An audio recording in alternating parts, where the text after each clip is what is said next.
I've talked to many, many parents, and I've talked to a lot of teenagers as well.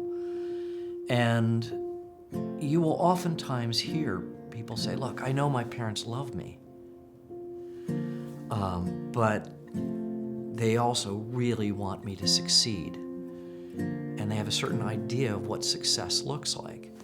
The parents in the same way. I love my kids. They can do whatever they want.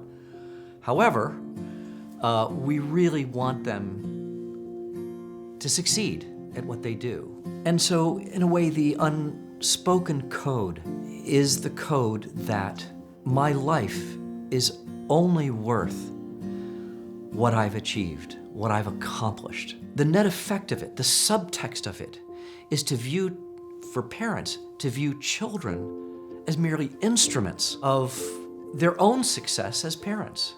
And I have seen this kind of meritocratic impulse play out to the utter emotional, psychological, and spiritual impoverishment of young people. So what's the alternative here? You know, for young people and for parents, it is just one more version of the question, what does it mean to be in this world, but not of it? How do we fully participate in this world? The world as it is, not the world as we imagined it once was, or a world that we imagine or we hope it could be or will be. For me, it comes down to sort of the very meaning of faithful presence. We turn to Christ. God was fully and faithfully present to us, not only in the moment of creation, but also in the moment of incarnation. God became human.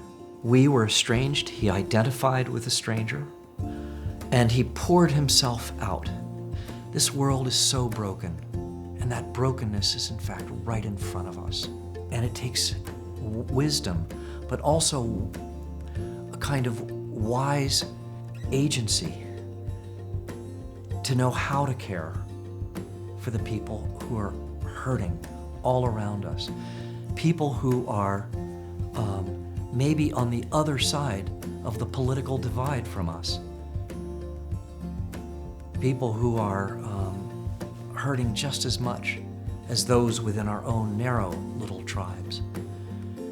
And Christ commands us to love them every bit as much, to identify with them, to pour ourselves out on their behalf for their flourishing. If you're a teenager, you're not supposed to be anything other than a teenager.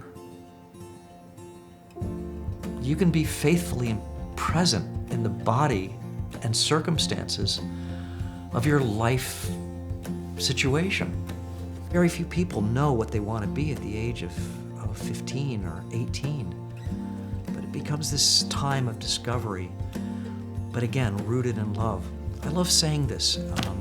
In my world, the people who are best in higher education,